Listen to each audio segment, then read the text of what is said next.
afuera, se está utilizando actualmente como proyecto general los diseños curriculares por competencias. Y los diseños curriculares por competencias constan de varios saberes. El primero es el saber, el otro es el saber ser, el otro es el saber hacer y el saber convivir. Normalmente en las clases, antes del proceso de diseño curricular por competencias, nos abocábamos íntegramente al saber, solamente al saber. ¿Qué quiere decir? Que el profesor transmitía conocimientos, destrezas, habilidades, etc., pero solamente el saber, por decir un poquito la parte teórica. Ahora, dentro de estos diseños, nos piden que también exista el saber hacer. Con base a los conocimientos adquiridos en el saber, ustedes tienen que hacer parte de su formación. Saber hacer. No es nada del otro mundo. Lo que pasa es que tenemos que ver que ustedes se encarguen de buscar información, ustedes se encarguen de investigar. Vamos a darle para las clases de investigación práctica temas. Esos temas van a estar dirigidos a grupos de ustedes que van a ser precisamente quienes van a formar los grupos. Nosotros no vamos a decirles quiénes, lo único que vamos a decir, los grupos de tantas personas. De acuerdo a la cantidad de estudiantes será de 5, de 6, y ustedes se juntan y hacen el trabajo. Al hacer el trabajo en grupo ya están cumpliendo otro de los saberes. ¿Cuál es? Saber convivir, porque el trabajo lo van a hacer en grupo. Y tengan en cuenta que el saber convivir es algo que les va a tocar a ustedes permanentemente en el ejercicio de su profesión. Es muy difícil en la actualidad que un médico trabaje solo, porque ha tomado una determinada especialidad, porque necesita la consulta con otros especialistas de otras áreas, etc. Y por lo tanto se tiene que trabajar en equipo. ¿Qué es trabajar en equipo? Saber convivir. Saber trabajar en equipo es el saber convivir. El otro de los saberes, que es el saber ser, es principios, valores, convivencias que uno tenga, docente estudiantil, estudiante, paciente, ¿ya? Es otro, pero sin embargo, todavía en algunos grupos nuestros, esto es un proyecto, un enlatado que viene de afuera, en lo que es mucho más fácil el saber ser. ¿Por qué? Porque la cantidad de estudiantes es relativamente poca. El doctor Hillman, que ha venido a dar el mundo a los proyectistas más grandes en España que ha estado acá, nos decía, para el saber ser, conocer principios, valores, relación docente estudiantil, estudiante, paciente, etc., dice, no tenemos mayor problema. Pero ¿cuántos estudiantes tienen el aula? Bueno, en teoría tenemos 140, 150. Bueno, escribimos. Es imposible conocer a un estudiante, ni siquiera el nombre, ¿no? Pero ese es el profesor que llama el profesor tutor, el de teoría, y los demás son los profesores asistentes, que tienen más de 10 profesores para cada asignatura, ¿ya? Entonces, a cada profesor le toca más o menos de a 10 estudiantes. ¿Cómo no los va a conocer de nombre, apellido, cómo son, qué problemas tienen? Todo. Ese es el saber ser. Pero para nosotros es un poquito difícil, y peor se darán cuenta con la pandemia, que es un poco triste, le digo, para un profesor que en la calle el estudiante le diga: buen día, doctor, buenas tardes, yo he sido su alumno, y uno no tenga la menor idea quién ha sido. ¿Por qué? Porque no lo ha reconocido de ninguna manera. Porque inclusive en la pantallita, en las clases virtuales, había una imagen fija, ni siquiera era la imagen móvil, no estaba con video, o en su caso, solamente el nombre. Entonces, ¿cómo íbamos a saber que eran 8 estudiantes, no? Bueno, entonces, para la parte práctica vamos a cumplir esos requisitos, que es el saber hacer y, como van a ser en equipo, el saber convivir. Les aclaro, todavía no vamos a empezar la parte práctica de los jueves. ¿Por qué? Porque todavía no tenemos materia avanzada. ¿Cómo les voy a decir? Bueno, me van a trabajar sobre obstetricia. Primero avanzaremos a obstetricia para que tengan el saber, lo que estamos mencionando. Una vez que tengan el saber, ahora busquen información ustedes sobre ese tema. Entonces, no va a haber todavía. Y otra cosa que quiero hacerles notar: siempre es necesario que haya un responsable del grupo, por lo siguiente. Esta temporada nos ha tocado estar en el ilustre Consejo Universitario, y dentro de las normativas vigentes del Consejo Universitario, las personas representantes que están asistiendo a las sesiones tienen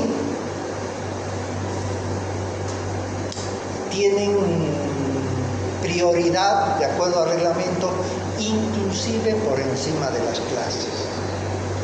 ¿Ya? Los estudiantes que también son representantes titulares ante el ilustre Consejo Universitario también tienen ciertas prioridades, ¿ya? Como por ejemplo la asistencia a algunas clases, la evaluación no en la misma fecha que van a tener las reuniones, y eso está descrito ya en el reglamento del ilustre Consejo Universitario. Con esto, ¿qué quiero decirle? Que por disposición que existe no recién, las sesiones del Consejo Universitario son los jueves. Lógicamente que no son todos los jueves, pero son los jueves.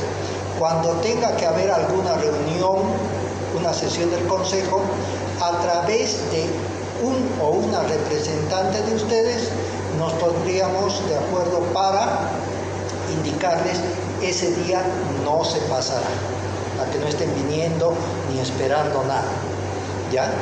Otro detalle: estamos indicando que la parte práctica es los días jueves, la teoría los días miércoles, para que no estén violentados de que si vamos a pasar teoría, vamos a pasar práctica, si nos toca exponer el miércoles porque el jueves no hemos pasado. Los jueves es práctica, los miércoles es teoría. Por lo tanto, si un jueves no se pasa y tenían que exponer, no van a exponer el miércoles, no sé si me comprenden. El miércoles es como otra materia, es la teoría. ¿Cuándo expondrán? El próximo jueves, ya, de tal manera de que inclusive ustedes estén un poquito más tranquilos. Otro detalle, respetando los criterios de los demás docentes, es lo siguiente: no es muy conveniente que el docente esté en el mismo grupo con los estudiantes. Les quita independencia a los estudiantes. Los estudiantes no pueden hablar entre ellos de decir: ¿entendiste al profesor? No, no le entendí nada. ¿Qué hacemos? Juntémonos y hablemos, vamos a decirle que no lo hemos entendido, que repita, que cambie el día. Eso tienen que hacerlo por su cuenta. Si ustedes se analizan, un profesor va a estar escuchando o va a estar viendo todo lo que ustedes dicen, quién protesta más, quién protesta menos, va a estar escuchando. Y mal que mal, pues no es para, en algún caso, la mejor referencia. Entonces, ustedes tienen que tener toda la libertad de analizar, discutir entre ustedes. Y nosotros nos vamos a comunicar con el grupo a través de un coordinador o de un encargado del grupo, que ustedes mismos lo van a nombrar. No sé si hay acá alguien. Ya, igual, lo nombran y me dan el nombre para que a través de esa persona me comunique con todos ustedes. Bueno, seguimos con la última casa. Vamos a aprovechar para, aparte de transmitirles conocimientos, es necesario transmitirles lo que les decía hace un momento, destrezas y habilidades, de la manera en que les permita, ¿ya?, adueñarse de manera más sencilla de los conocimientos. Entonces, aparte de enseñarles o de transmitirles, si se quiere, el contenido de nuestra asignatura, también les vamos a transmitir cómo puede ser una manera muy factible, muy fácil, para que ustedes puedan captar mejor.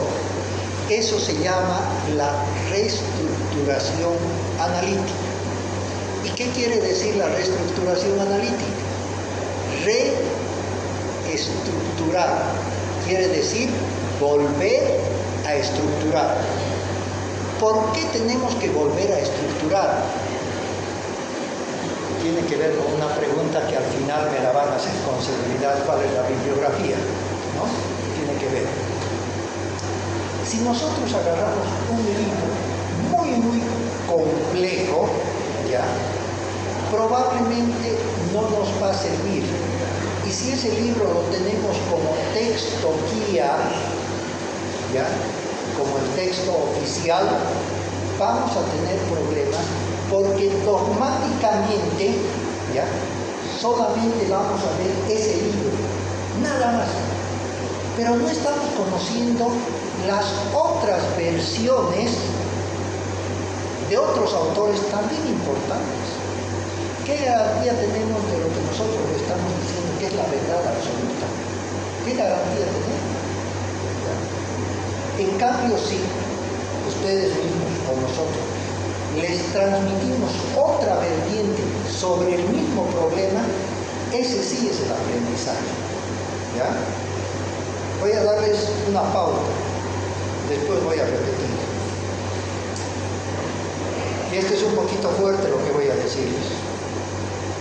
Por ejemplo, vamos a ver en toxicología los alucinógenos. Dentro de los alucinógenos, la marihuana, el THC, los cannabinoides, etc. Gran parte de los libros de la OPS, OMS, etc., nos dicen que la marihuana es de lo peor. ¿Sí? Todos yo creo que han escuchado eso. Es de lo peor. Si nosotros leemos uno de esos libros, todos ustedes van a salir con la mentalidad de que la marihuana es de lo peor. ¿Y por qué no vemos otra parte en que dice que la marihuana es una de las sustancias que en este momento tiene mucho éxito en el tratamiento del Parkinson, el tratamiento de las convulsiones? ¿Por qué no tenemos que leer eso también? Ahora ustedes, en su mejor saber, verán si esta opinión o esta opinión para ustedes es la mejor. Pero tienen que saber, porque si nos dan una sola opinión, disculpen el término, como caballo cochero, vamos a decir, esta es la opinión, eso es dogmático. Tenemos que hacer así, tenemos que creer así. No. Para que vayan, si quieren, pensando, leyendo un poquito, hay un famoso autor, neurocirujano de prestigio mundial, norteamericano, que se llama Sanjay Gupta. ¿Ya? Pueden buscar en internet Sanjay Gupta, ¿ya?, y van a ver ustedes las maravillas del tratamiento científico. No es de charlatán, él es millonario, no necesita charlar a nadie porque no vende su producto. Él hace tiempo que ya tiene un prestigio tremendo. Sin embargo, tiene ese criterio que es compartido por un montón. Y no exagero. Esto que les voy a decir probablemente no lo saben. Hasta Bolivia ya ha autorizado un caso el año pasado de la utilización de gotas de marihuana para tratamiento de una niña acá en Bolivia. El Ministerio de Salud ya ha autorizado a través de AGMED. Eso no está muy conocido, ¿no? ¿Cuántos países no utilizan en este momento la marihuana? Y no estoy haciendo propaganda, quiero adelantar, sino que es necesario que conozcan las diferentes versiones. Lo mismo, tal vez les parezca un poco raro lo que voy a mencionar. La cocaína al principio era considerada buena. La cocaína se utilizaba para tratamientos oculares, se utilizaba. Ahora ya sabemos que no, pero no sabemos si dentro de poco tiempo tal vez se encuentren algunos beneficios. No sabemos, no podemos ser tan dogmáticos, no nunca más, no sabemos todavía. El LSD, la ergotamina, el LSD también toda una vida que es de lo peor, pero es un principio de una de las drogas que se utilizaba mucho en la maternidad para cohibir la hemorragia. Se utilizaba el ergotrate, ahora se utiliza con otros nombres, pero es la ergotamina. ¿De dónde saca? De un derivado del LSD. Para que vean, si nosotros leemos un libro, vamos a tener una sola idea. ¿Eso qué tiene que ver? Entre otras cosas, que no tenemos un texto guía, como para decir, este es el libro. No se preocupen, les voy a dar todos los nombres de autores que quieran. Ninguno tiene que comprarse. ¿Ya? Si alguien puede, bienvenido, si no, no. Con lo que pasa en clases acá tienen lo fundamental, no es lo básico que les estoy dando, es lo fundamental que les va a servir en el cotidiano vivir del profesional médico. No les estoy diciendo que les va a servir para la materia, sino para el desempeño de su profesión. ¿Ya?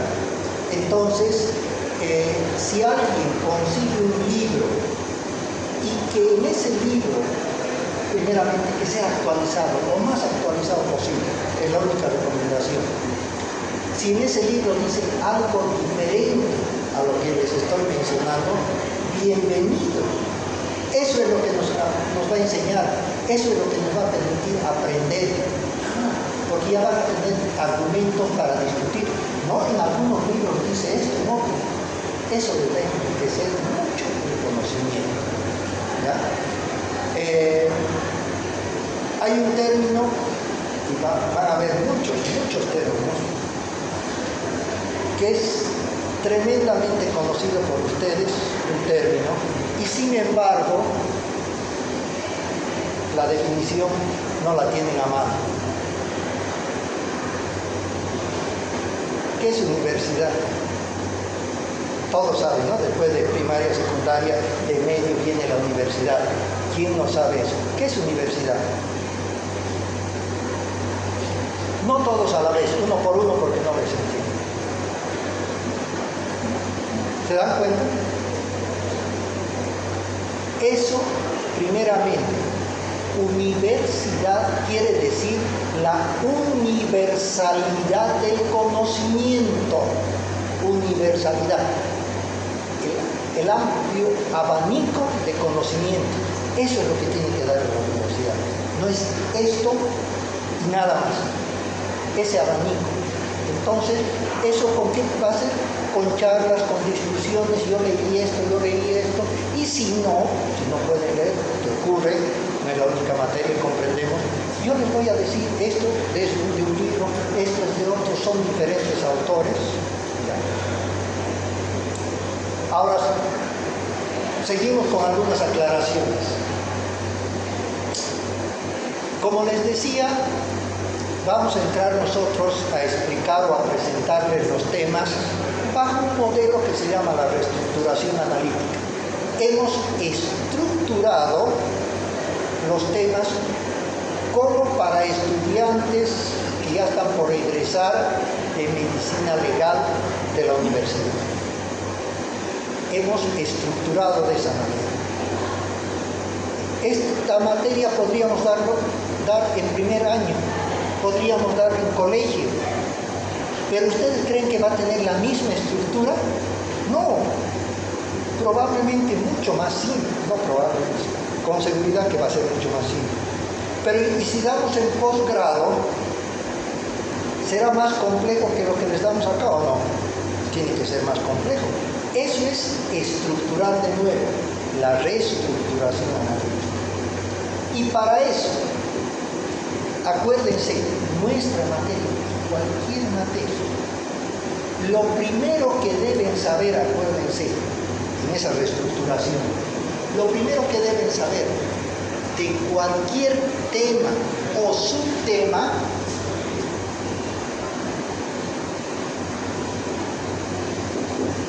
es la definición o concepto. Es lo primero. Si yo entro y comienzo a decirles, la medicina legista se divide en esto. Primero tendría que decirles qué es la medicina legista y después de qué partes compone, etc. ¿Qué es? Y otro aspecto, ¿qué es y para qué sirve? Son dos conceptos muy importantes. ¿Qué es y para qué sirve? Y para qué sirve, ¿cómo les vamos a transmitir? Puro ejemplos reales. Ese es el para qué sirve. Esto que les damos acá en la pizarra, después vamos a decir, esto ocurre de esta manera, ha ocurrido de esta manera, en ejemplos reales, para que vean que lo que estamos dando tiene su aplicación. ¿Sí? Van a ver algunos ejemplos también muy originales. Bien. ¿Hay alguna diferencia entre concepto y definición? Hay alguna diferencia. La definición es más mnémica, es más memorística. ¿Ya? Si ustedes quieren, basándonos en la tecnología moderna, ¿ya?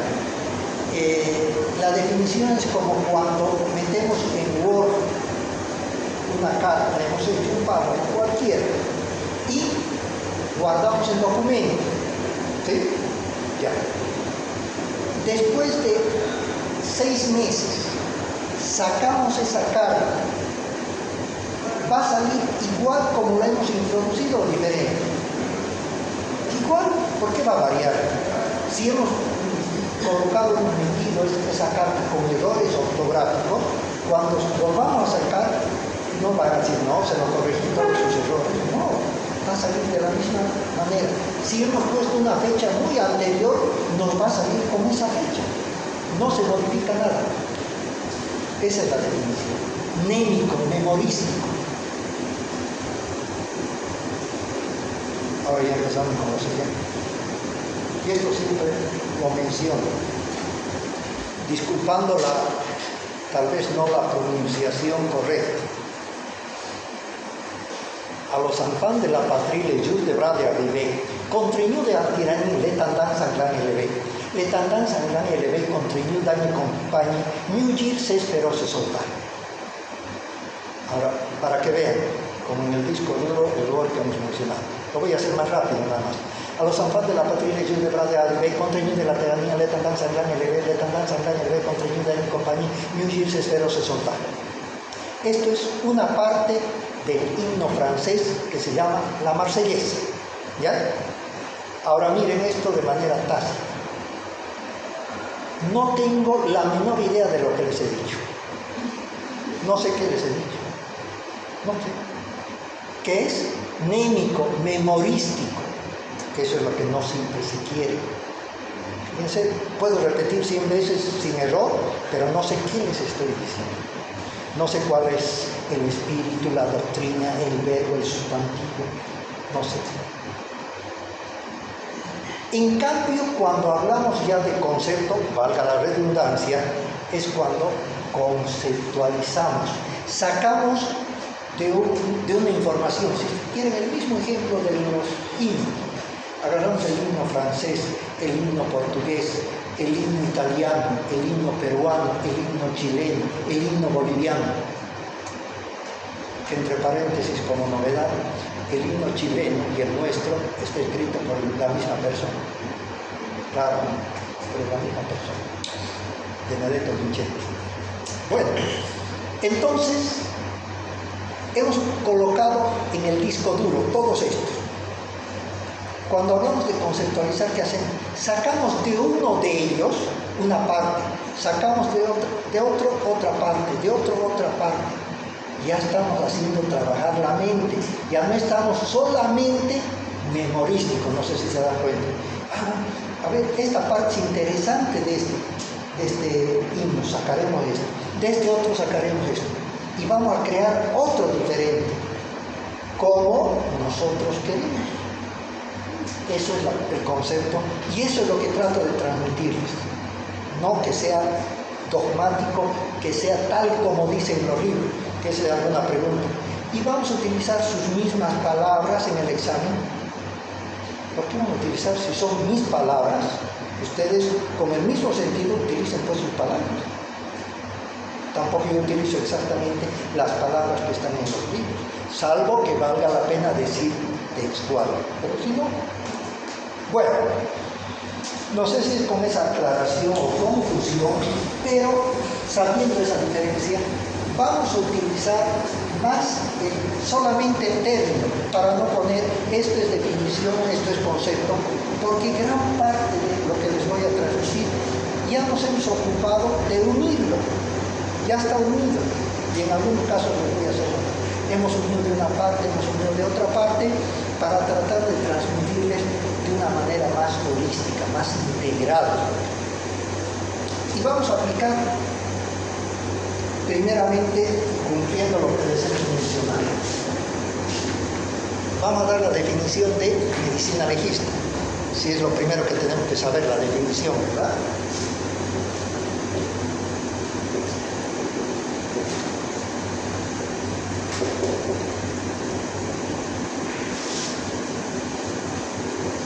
Medicina legista o legal.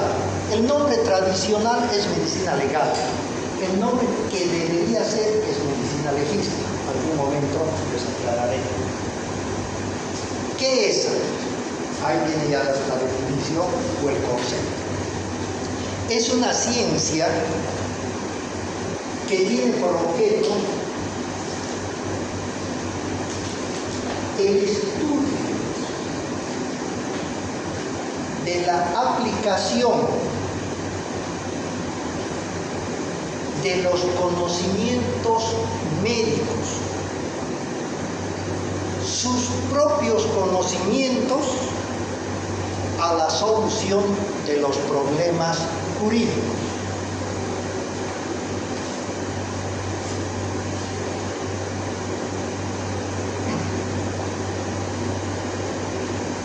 En esta pequeña definición tenemos que analizar algunos términos. Primeramente, es una ciencia. ¿Por qué se dice que es ciencia o por qué se dice que es un hecho científico? A ver, ¿por qué se dice esto es un hecho científico? Porque es verificable, es comprobable. Entonces, todo lo que se pueda de alguna manera repetir con los mismos parámetros que anteriormente se realizó, el resultado tiene que salir igual. Todas las veces que se haga una prueba bajo las mismas condiciones, el resultado tiene que salirnos en lo mismo. Eso es un hecho científico. Por lo tanto, no necesitamos volver a hacer en algunos casos, ¿se dan cuenta? Porque si ya sabemos que es un hecho científico, entonces, ¿para qué lo vamos a repetir? Ya sabemos que es un hecho científico. Eso siempre coloco de ejemplo. No vamos a esperar cada vez que exista violaciones, ¿no? ¿Será que va a haber violación? No, esperaremos que todas esas condiciones se den y puede darnos una violación. Esperen, ¿para qué vamos a esperar? Si ya sabemos que es un hecho científico, que bajo ciertas condiciones la gran probabilidad que existe es que una niña sea violada. Entonces, ¿para qué vamos a estar esperando? Si se están cumpliendo esas condiciones, esperaremos a que la violen. No. Demos una solución previa para evitar esa tragedia, ¿no? Bueno, ahora, es el estudio de la aplicación de los conocimientos médico. Eso era lo que decía antes, o lo que está todavía en algunos libros. Es la aplicación de los conocimientos médicos a la solución de los problemas jurídicos. Pero resulta que la medicina legista tiene su esencia propia que no es médica. O sea, la medicina legista, la asignatura, si ustedes quieren, porque no solamente se lleva en medicina, se lleva en otras carreras también medicina legista, derecho, por ejemplo, también. ¿Ya? Entonces, la aplicación de los conocimientos médicos a la solución de los problemas jurídicos, conocimientos médicos. Pero el libro, o los libros, o el contenido, no solamente es de conocimientos médicos, tiene su propia esencia. Ejemplo, a un médico, ¿de qué le sirve saber la parte de dactiloscopía, por ejemplo? Que cuando está operando le diga, tiene verticilo, tiene arco, presilia interna, presilia externa, son los nombres de las huellas dactilares. ¿Le sirve de algo? Nada le sirve.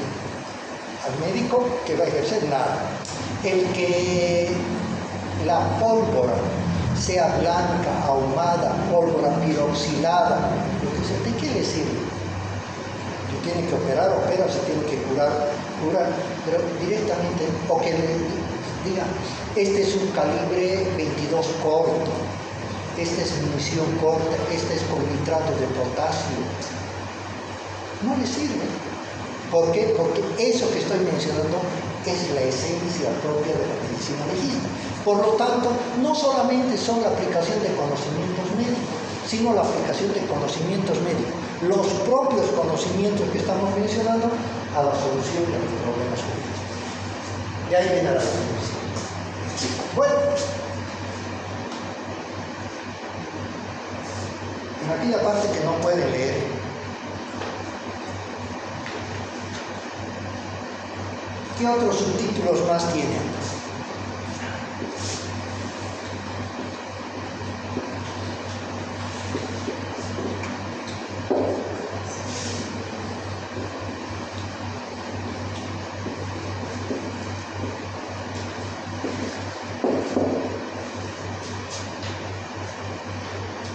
Campos de acción y esferas de actuación. Estos términos en realidad no son exclusivos de nuestra asignatura, son de todas las asignaturas, pero en este caso tenemos que hablar sobre la nuestra. ¿Ya? Cuando ustedes escuchan decir campo de acción, en este caso el campo de acción de la medicina legista, ¿a qué se refiere? ¿Con qué asignaturas de la propia carrera se relacionan?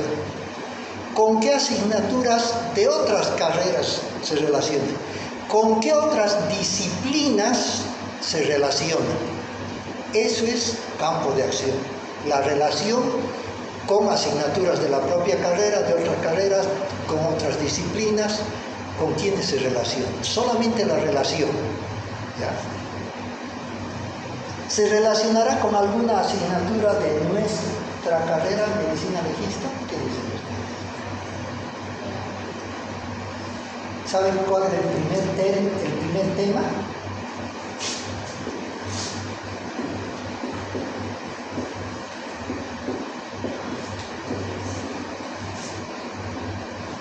Obstetricia forense. ¿No están llevando ustedes ginecobstetricia? Imagínense, es el mismo término. Va a ser, si ustedes quieren, entre comillas, la misma conceptualización, pero tiene un apellido, forense. Todo lo que vamos a ver, apellida forense. ¿Qué quiere decir? Relacionado con las leyes, Entonces, ginecobstetricia va a estar acá presente. El tema 3, traumatología forense. Traumatología también lleva. Endocrinología, pediatría, o sea, un montón de asignaturas, ¿ya? Pero también con otras carreras,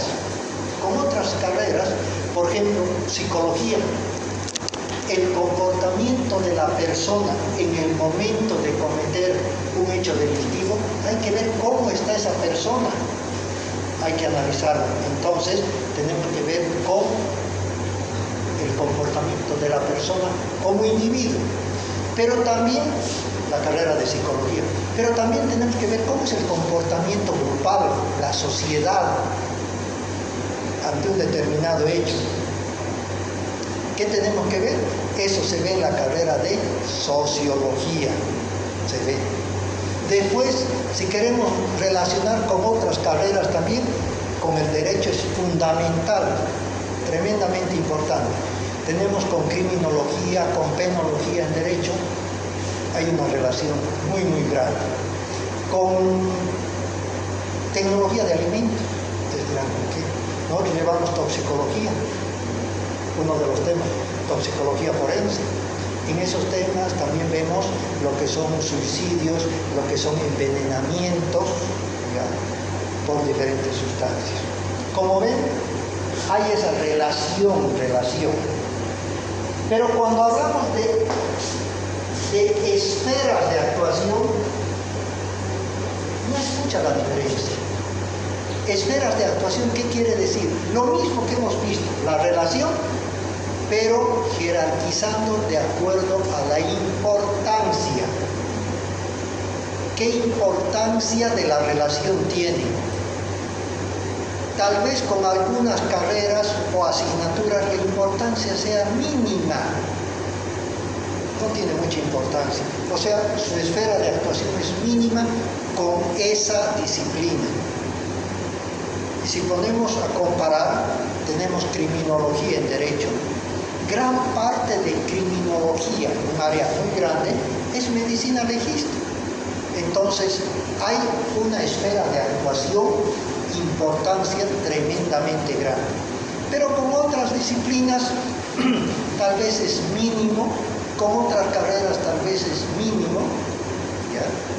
Entonces, cuando ustedes escuchan decir esferas de actuación, se refiere a la importancia de la relación, en este caso de la medicina legista, con materias, con carreras, con disciplinas, etc. ¿Está más o menos claro? Más o menos, no necesitamos. Ahora, ¿no saben qué es lo que me falta? Yo probé con ese cable. ¿Con este? Sí, probó. No, pero tiene que ver el cable. Pero es que tal vez no estoy conectado de ese cable. ¿Y dónde lo conectamos ahora? ¿Y este?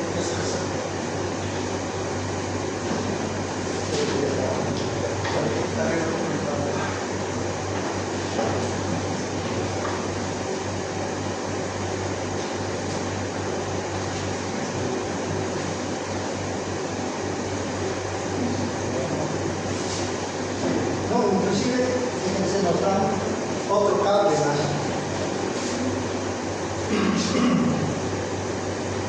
Se supone que está encendido.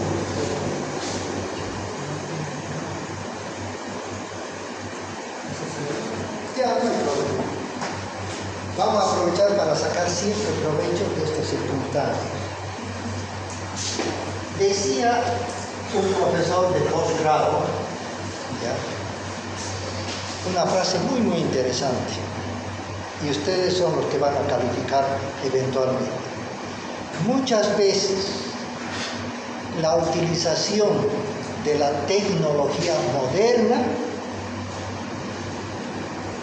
oscurece el carácter del docente, cubre la ignorancia del docente.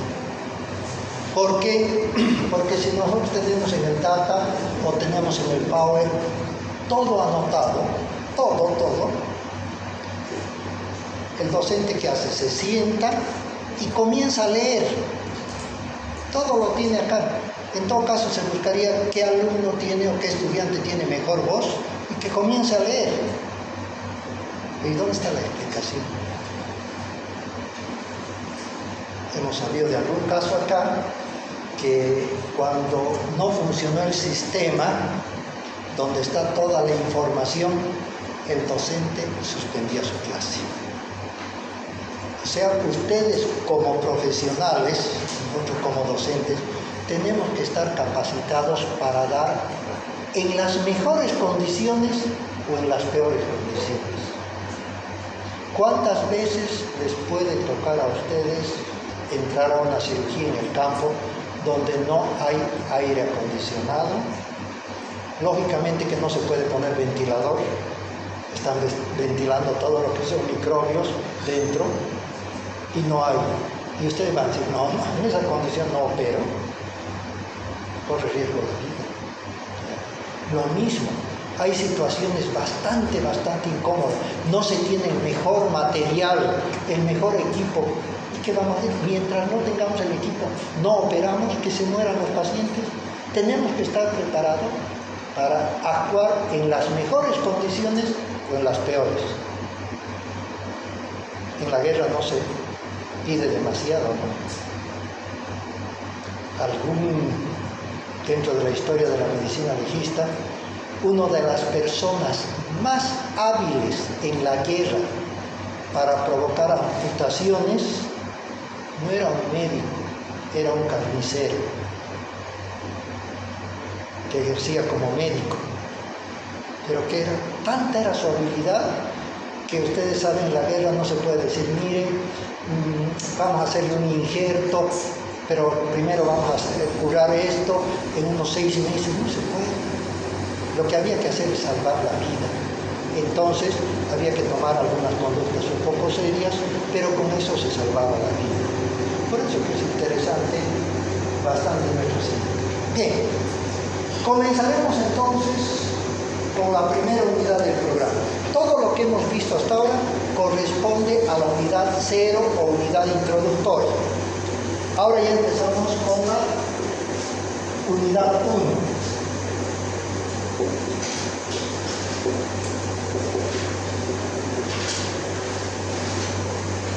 Obstetricia forense. ¿Qué es lo primero que tenemos que saber de obstetricia forense? Acaban de perder la materia.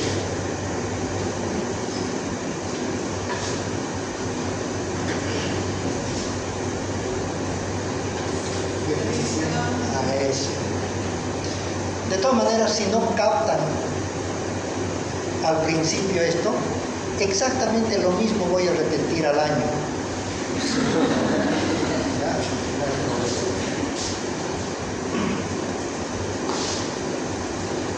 Bueno, recuerden, cada título o subtítulo, lo primero que tenemos que saber es qué es y con los ejemplos y para qué les estamos dando, para qué sirve. Bueno, entonces vamos a dar su definición y después sus componentes, de qué partes componen el tema de obstetricia forense. Y las partes de que compone obstetricia forense, hemos estructurado de tal manera de tener una guía. ¿Qué quiere decir esa guía? Que hemos estructurado este tema de acuerdo a la secuencia de la vida, para que sea más fácil. Entonces, a ver, ¿qué es lo primero que tendría que haber para que exista vida? ¿Qué podría ser? No me vayan a decir Dios, ¿no? Aparte de eso, quitarle los méritos. ¿No? ¿Tendrá que haber embarazo? ¿O tendrá que haber primero la fecundación? Entonces, primero va a haber la fecundación. ¿Dónde está la secuencia? ¿Después de la fecundación viene el parto o no? ¿O hay el embarazo primero? Entonces, después vendrá embarazo y después vendrá el parto. En cada uno de estos subtítulos, todos van a tener su definición, y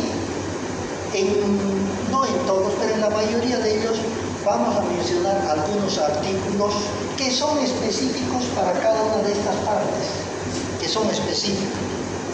Y al final del tema vamos a ver la relación médico-legal global.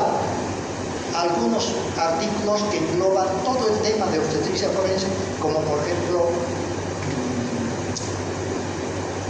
todo lo que es el aborto, a partir del artículo 263 de la ley 1868, que es el Código Penal. Bien, es tan interesante, ¿ya? No es porque yo creo que todas las materias son interesantes, dependerá tal vez de cada una de las motivaciones que le dé el docente o el docente se motive para dar. Cuando muchas veces la tecnología científico-biológica médica ha avanzado a grandes pasos, no ha habido el mismo tiempo ni la agilidad para que exista la normativa jurídica. O sea, apareció una técnica. ¿Y cómo actuamos desde el punto de vista jurídico? No sabemos todavía, no hay ley para esto, es nuevo. Entonces, cuando no hay, se llama vacíos legales. Vacíos legales porque no hay cómo actuar, tenemos que copiar, si se quiere, de otros países, legislación comparada se llama, tenemos que copiar para ver si podemos hacer algo jurídicamente, porque no tenemos, ¿ya? Y hay algunos aspectos que hace unos cuantos años, inclusive ya estaban probablemente vivos ustedes, que era impensable, de repente en este momento todavía es impensable en algunos casos, ciertas situaciones biológicas que antes ni se pensaba que podían darse. Ejemplo, por cualquier circunstancia el papá vive en otro continente, en otro país, ¿ya? O el esposo de la madre, ¿no? Vive en otro país y la madre vive acá en Santa Cruz. Él está trabajando allá, no puede venir por recursos, por lo que sea. Ya ha pasado algún tiempo y a través del celular dice, ¿cuánto no quisiéramos tener un hijo? ¿Ya? Pues tengámoslo. ¿Cómo? No va a ser que él se va a venir, porque si se viene, pues se soluciona el problema. O si ella va a ir, se soluciona el problema, ¿no? Sin que él se mueva de allá y sin que ella se mueva de acá, pueden tener hijos. Agarran los espermatozoides, los meten a un sobre, courier y los mandan. No, no es tan sencillo, ¿no? ¿Ya? Pero es más o menos. Puede él mandar sus espermatozoides que se conservan en nitrógeno líquido. Ustedes saben que el nitrógeno es un gas, pero cuando se baja a menos de 217 grados, una cantidad fabulosa, entonces ese gas se vuelve líquido. Y ese líquido puede mantener células embrionarias durante muchísimo tiempo vivas. Entonces manda sus espermatozoides en nitrógeno líquido, viene acá, los descongela, hacen una fecundación asistida, le sacan los espermatozoides, los óvulos a la madre, o no le sacan, ya tiene el óvulo, le introducen con una jeringa, con una cánula, le introducen los espermatozoides del marido. Y se embarazó. Lógicamente que los que no entienden mucho esto dirán, ¿cómo se habrá embarazado si el otro vive allá? Ya vienen las sospechas malintencionadas. Pero es posible. Como contaba, también es posible de que por excentricidades digan, yo quiero que nuestro hijo nazca en el Japón. ¿Cómo en el Japón? Nunca hemos ido ni vamos a ir. No es necesario ir. Pero queremos que nazca allá. ¿Qué hacen? Se sacan los espermatozoides, se sacan los óvulos, los unen, forman el huevo cigoto, ¿ya? Y forman el embrión. El embrión a nitrógeno líquido, lo colocan, lo mandan al Japón y allá va a haber una mujer con la que se ha hablado previamente, que es la que va a ser como vientre, mal llamado vientre, lo correcto es subrogado, le llaman vientre en alquiler. Le van a colocar la criatura dentro, la criatura comienza a desarrollarse, nace en el Japón, no va a nacer así, porque los genes son de la mamá de acá. La otra señora no va a dar nada más que el alquiler de su vientre. Nace la criatura en el Japón. ¿Creen eso que antes podía darse? Otro, ejemplos reales, solamente que algunos datos se varían. Siempre comento, unos niños, pueden ser de 8 o 10 años, porque sí, unos niños, que están charlando entre ellos y dice uno de ellos, ¿qué es tu papá? Carpintero. ¿Qué es tu papá? Albañil. Y al tercero le pregunto, ¿y qué es tu papá? No sé qué es mi papá porque tienen 8 años, supóngase. Escuchen, no sé qué será mi papá porque hace 15 años que él ha muerto. Imagínense tan ilógico que nos puede parecer que el papá haya muerto hace 15 años y la criatura tenga 8, su hijo. Y no es que no sea su hijo, su hijo. Impensable o no. Ahora es posible porque antes de morir esa persona, lo que ha ocurrido en muchos casos, ha guardado sus espermatozoides en nitrógeno líquido y después de muchos años la señora ha dicho, yo quiero seguir teniendo hijos con mi marido. Y su marido ya de Dios goce, ¿no? Hace tiempo. Pero sus espermatozoides siguen vivos, los unen, los fecundan y otra vez engendran. Y el papá hace 15 años que ha muerto. Y por último, para motivar, más ilógico todavía, charla de niñas de 5 o 6 años, me interesa cuánto, dice, ¿y qué es tu mamá? Es maestra. ¿Qué es tu mamá? Secretaria. Ahora escuchen la otra. ¿Y qué es tu mamá? No sé porque mi mamá no ha nacido todavía. ¿Se dan cuenta de esa barbaridad? Su madre no ha nacido. Y ella ha nacido. ¿Saben cuál es la respuesta? Vamos a hacer como en las telenovelas. Escucha el próximo capítulo, porque si les cuento ahora vamos a perder el entusiasmo para la próxima. Pero vean si no es motivante. Bueno, después de obstetricia forense, el siguiente tema es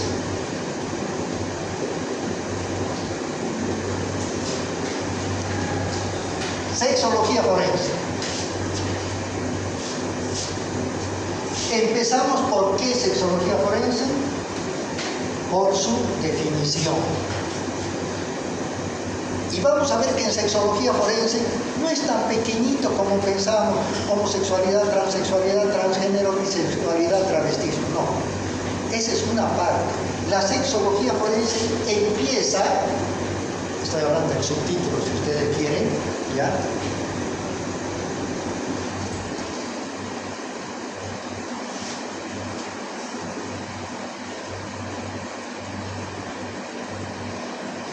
Empieza por la identificación sexual o de género. Y esto trasciende, les comento, el ámbito de nuestra asignatura, identificación del sexo. Porque dentro de muy poco tiempo ustedes pueden encontrar con una situación de estas, ¿ya?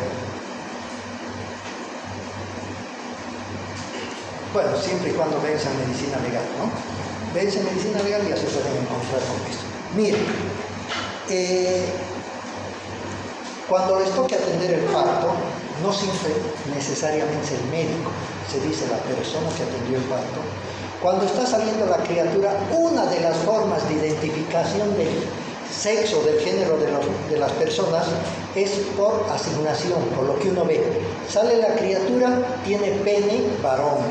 Sale la criatura, tiene vagina, mujer. Tiene pene, varón, tiene vagina, mujer. Sencillo, ¿o no? Y ese resultado tiene que plasmarlo en el certificado de nacido vivo. Certificado, ¿viene de qué? De certeza. Bueno, han atendido así, sale un niño, sale una criatura, y ven ustedes, tiene pene y tiene vagina. ¿Qué se llama eso? Hermafrodita, perfecto. Pero esa no es la solución. con decir, hermafrodita. Y la pregunta, ¿y ahora qué hace? ¿En qué parte del certificado de nacido vivo dice varón, mujer y hermafrodita? ¿En qué parte dice hermafrodita? En ninguna. ¿Y qué le van a poner? No van a decir, ese clítoris parece pene o ese pene parece clítoris. Pongámosle que es varón. No, pongámosle. Estamos hablando de certeza. Y si ustedes en un certificado que viene de certeza colocan algo que no es cierto, es un delito. Está tipificado en el artículo 199, 200, 201 del Código Penal. Certificado médico falso. Están falseando la verdad. Entonces tendrá que haber otros métodos para tener la certeza. ¿Qué hay otros métodos? Aparte de la identificación sexual, ¿de qué más? Acá vamos a hablar de los métodos. ¿Qué otro subtítulo tiene esto?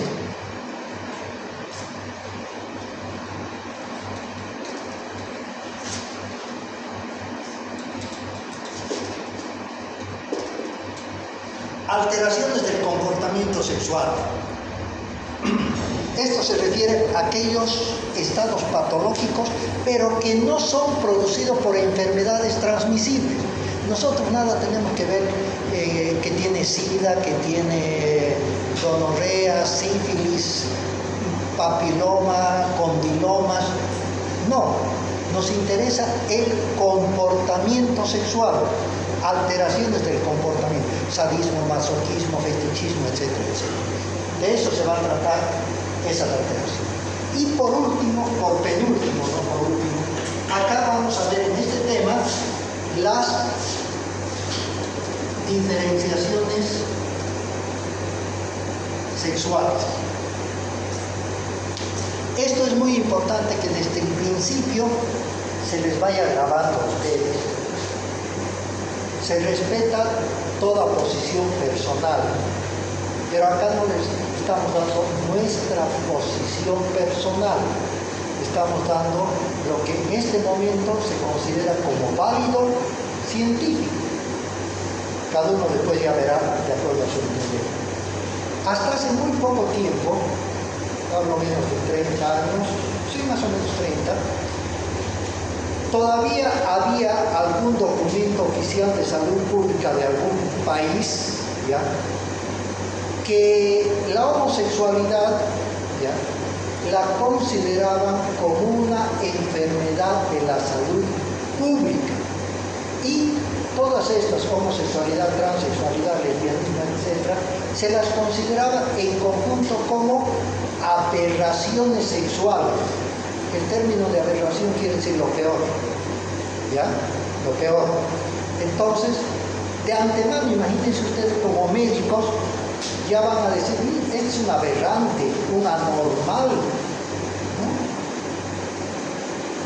El homosexual, transexual, etc., cuando vienen, nos van a venir a buscar y nos van a decir, mire, yo soy homosexual, bueno, ¿y de qué está enfermo? Soy homosexual, pero eso no es pues enfermedad. ¿De qué se le va a tratar a un homosexual? Se le dará apoyo psicológico porque el salir del closet, del armario, etc., le produce un trauma psicológico. Sus amigos que antes le consideraban amigo, ahora resulta que es medio amiga, etcétera, etcétera. Es un trauma.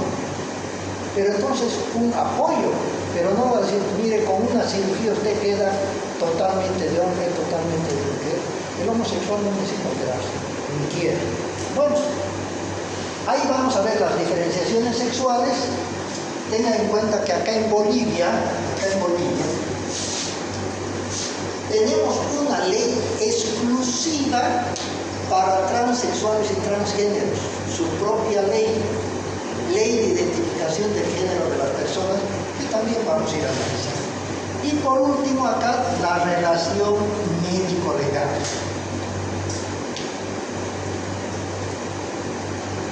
Todos tienen que tener relación médico-legal porque de eso se trata nuestra asignatura.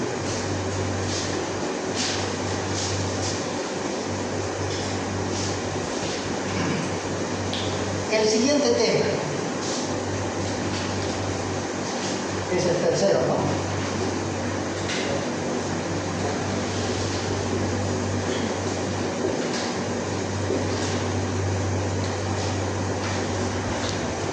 traumatología forense. También se llama lesionología. Lesionología o traumatología, depende de los autores. ¿Qué vamos a empezar acá viendo? Primero su definición.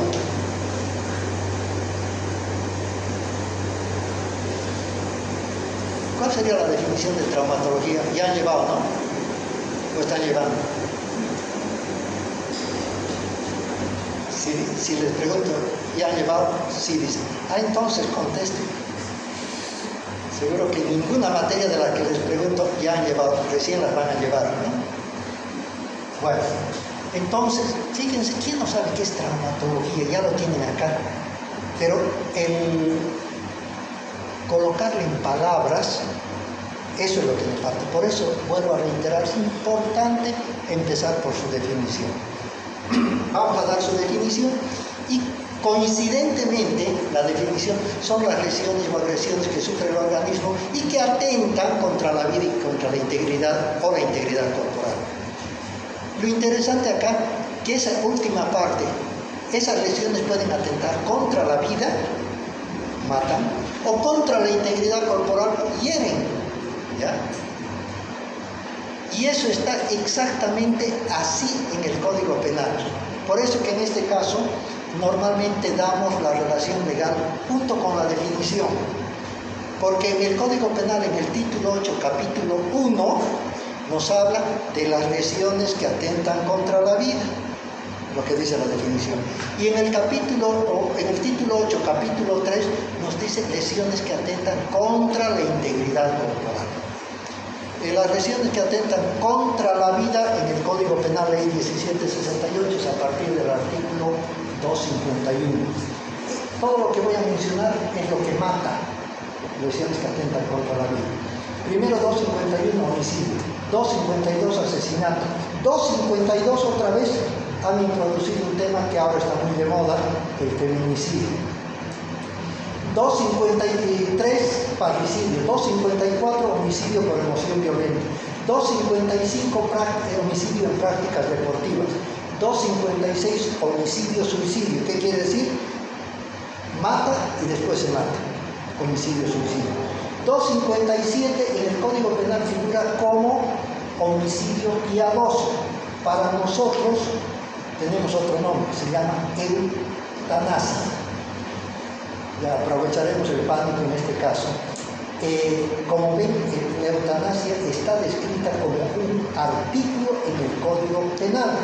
Por lo tanto, para Bolivia, la eutanasia es un delito. ¿Y qué quiere decir eutanasia? Ayudar a bien morir. Ayudar a bien morir. Nosotros como médicos, ¿qué tenemos que hacer? Ayudar a bien vivir. Esa es la gran diferencia. Bueno, el 258, que ha variado mucho, es infanticidio. El 259, homicidio en prácticas o como consecuencias de riña callejera. El 260, siempre hago hincapié en el 260, es el homicidio culposo. ¿Y por qué les digo hago hincapié? Porque resulta, por cosas precisamente de los que hacen las normas, las codificaciones de las leyes, nuestra profesión está criminalizada. El 260 solamente falta el nombre, de poner el nombre para los médicos, eso es lo que falta. Pero todo el contenido en realidad está bien. ¿Ya? ¿Qué dice el 260? Homicidio culposo. Si como consecuencia de un oficio o de una profesión, en el ejercicio de la profesión, falleciera la persona, en el ejercicio de la profesión, un ingeniero, es muy difícil que en el ejercicio de la profesión fallezca su trabajador. El trabajador puede fallecer por su descuido, pero acá es el descuido del médico. Si como consecuencia del ejercicio de su profesión la persona falleciera. ¿Y qué es lo que menciona? Falleciera, los términos que han debido escuchar, por impericia, negligencia, ignorancia o inobservancia de las leyes. ¿Cuántas veces han escuchado en los medios de comunicación? Ha habido negligencia médica, negligencia médica. Entonces, ese artículo hay que tomarlo bastante. Ya, una vez que tenemos la definición de qué partes va a constar este tema. Las primeras partes son muy cortitas, ¿ya? Pero hay que anotarlo. ¿Cuáles son las causas de la lesión o de la muerte? Causales, finalidades, mecanismos, agentes.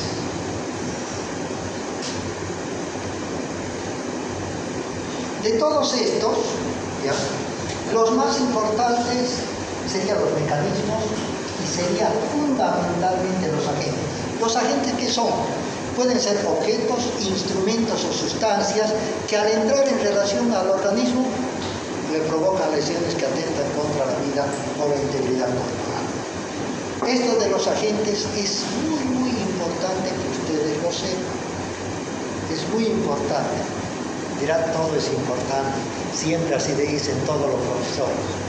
Pero les voy a hacer una pregunta, que la hago también. Ustedes saben que el encargado de ver todo esto es el médico perito forense, el médico forense. Antes había un médico forense por distrito es como decir por departamento. Ahora hay en cada una de las instituciones de la Fiscalía hay médico forense. Médico forense en la FELCN, en la FELCC, en la FELCD, en aduanas, todo, hay un perito forense. Pero en el campo no hay, en las provincias no hay. Y ahí viene la pregunta que ya se están imaginando.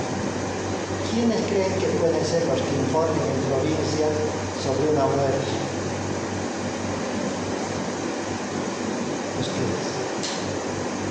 Es el médico que existe en la provincia. La Fiscalía va a pasar una nota, un requerimiento fiscal, informe qué es lo que ha pasado.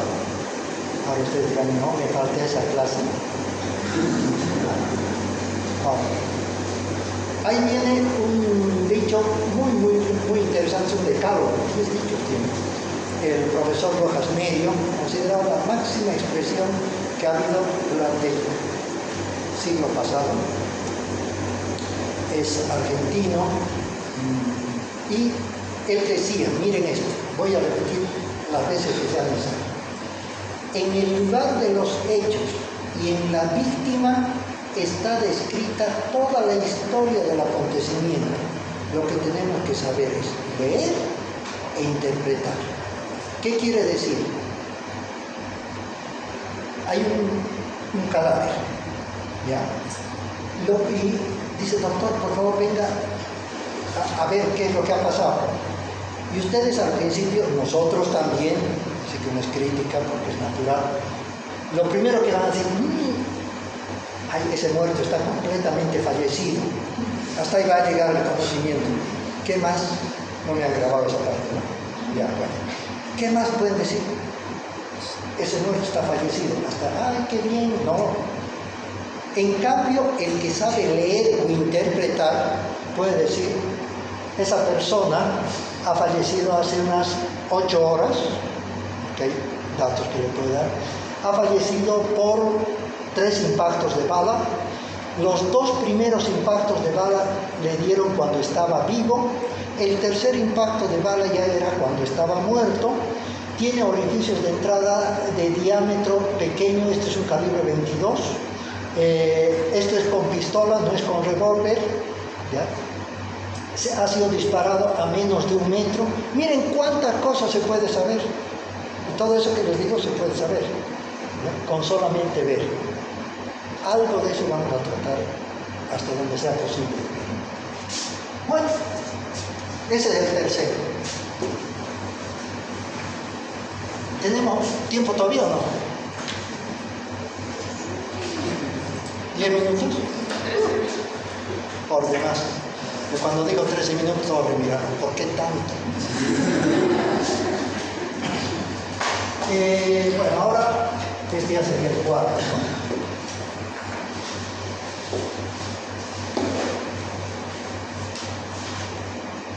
Como ven, si no hay eso, igual se da la materia. Igual no la vamos a suspender.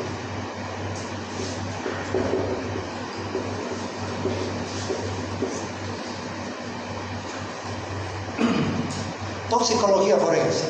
Acá vamos a ver lo mismo, su definición, y vamos a ver un poquito de generalidad.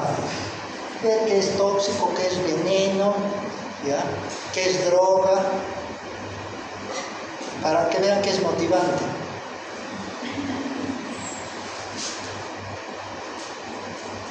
La verdad me van a decir. Todos ustedes han consumido drogas. Todos ustedes han consumido drogas, para seguro.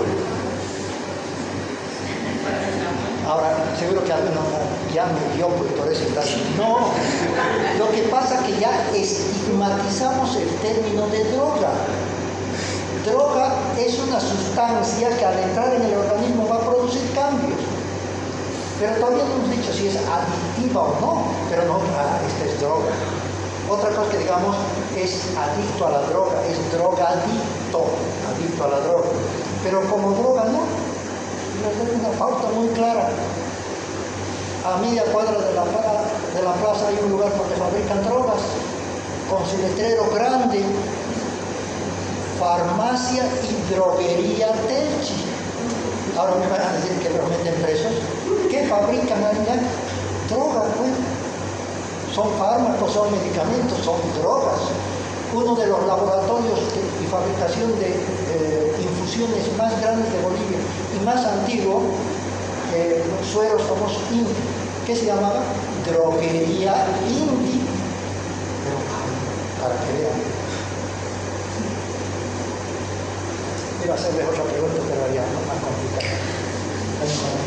Bueno, dentro de los tóxicos, dentro de la toxicología igual vamos a ver algunas clasificaciones muy simples, la clasificación y ejemplo nada más, pero vamos a ver una clasificación por su origen, por su estado físico, por sus vías de ingreso, por su dependencia, por su acción. El más importante, porque es el más sustantivo, el más grueso, es por su acción. Acá vamos a tener estimulantes del sistema nervioso central, depresores del sistema nervioso central. Esto también tiene sus propias normas, sus propias leyes. La ley famosa 1008 del régimen de la coca, sustancias controladas, ahora ya tiene su propia ley. La coca se llama Ley General de la Coca. Después tenemos la ley 1737, la ley de medicamentos y farmacias, el decreto reglamentario 252-35, que son los que vamos a necesitar. Por ejemplo, si alguna vez ustedes van a recetar un estimulante del sistema nervioso central, un depresor, nunca hagan en la misma hoja del recetario. ¿Por qué? Porque tienen que hacerlo ustedes, la hoja del recetario se queda en la farmacia. Tienen que hacer otra hoja con las indicaciones, porque si no, el farmacéutico va a querer recetarles. No, yo les voy a copiar. Solamente hay 3 profesiones en Bolivia autorizadas para prescribir medicamentos. No hay más, aunque en algún caso se atribuye. La ley 156-29 del Código de Salud dice claramente cuáles son. ¿Cuáles? Todos son médicos, aunque les parezca raro. Nosotros, médicos, los otros son médico-odontólogo, no los llamamos así, ¿no? Los otros son veterinarios, pero ¿cómo son? Son médicos, médico-veterinarios. ¿Les puede parecer raro? ¿Qué se llama la facultad acá de veterinaria? ¿Han visto el letrero? Facultad de Medicina Veterinaria, son médicos. Pueden recetar ellos, los odontólogos, o nosotros. se puede recitar. Pero, de acuerdo al decreto reglamentario 253-35,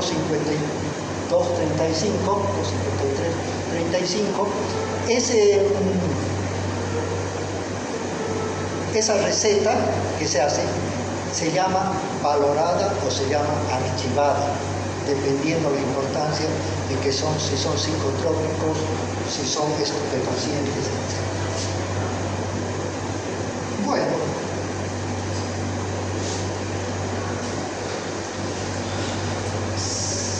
cinco sería, ¿no?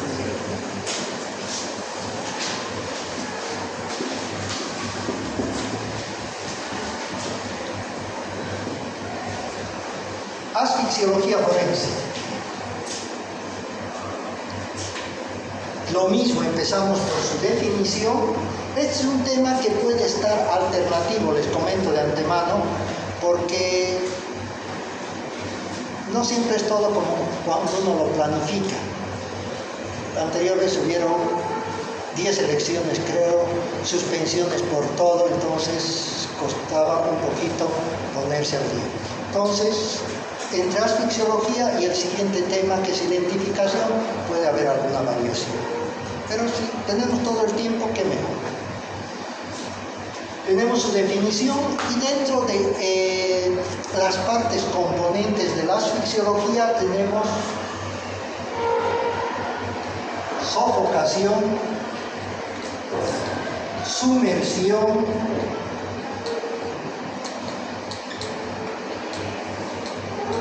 estrangulación,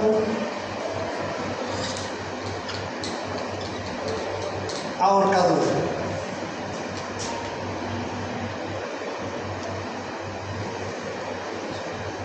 Este tema, a pesar que es relativamente corto, ha tardado un montón de tiempo en que los investigadores, autores semánticos, que investigan términos, todo, para ponerse de acuerdo.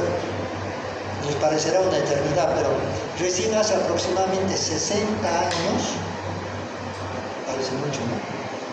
Pero todo esto había hace más de 2000 años atrás, pero hace 60 años recién han podido ponerse de acuerdo qué es sumersión, qué es estrangulación, qué es ahorcadura, porque había cierta confusión. Bien.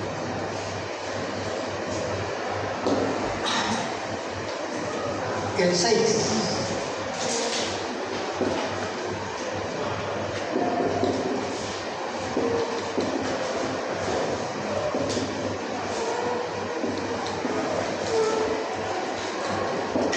Identidad e identificación.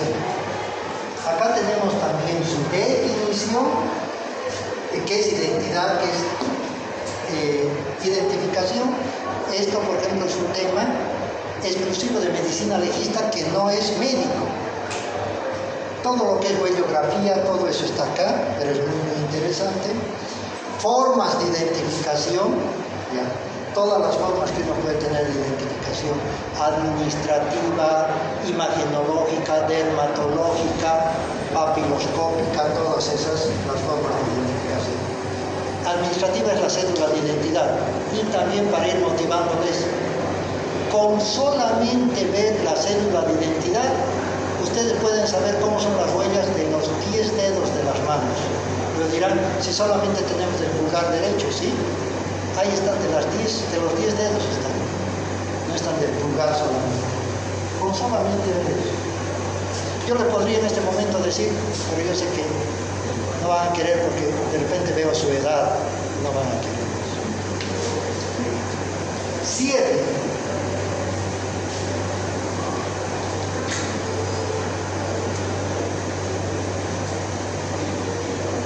Tanatología forense. Tanatología forense. Thanatos, muerte. El estudio de la muerte. ¿Qué vamos a ver acá? Muerte, cadáver, que es diferente, y procesos administrativos médico-legales. Vamos a hablar sobre la muerte, sobre el cadáver y sobre los procesos administrativos médico-legales. ¿Qué quiere decir esto? Vamos a hablar sobre inhumación, exhumación, cremación, incineración, etc. Y 8.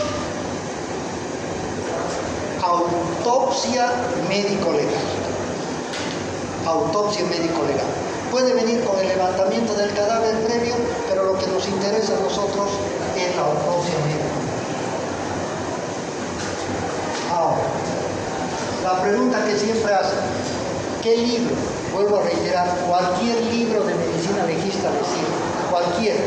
Pero si quieren nombres, Manuel Michel Huerta, los más modernos posibles. Manuel Michel Huerta, del Arco, ese es boliviano, Vargas Alvarado,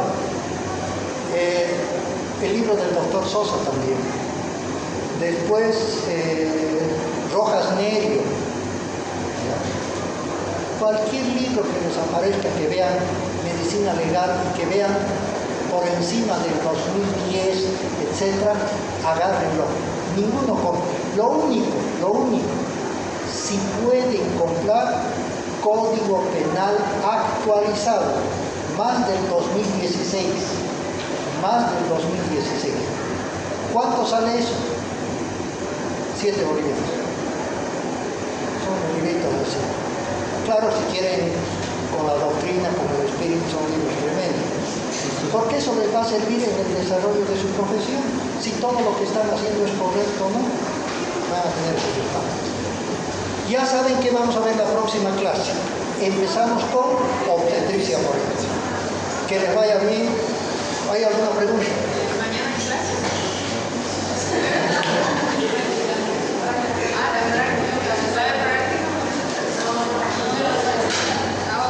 A ver. Mañana hay práctica para algún grupo. Aparte que en práctica no vamos a pasar todavía. Mañana no nos toca. Creo. Claro, ya de hecho los jueves no vamos a pasar. Es práctica, pero todo.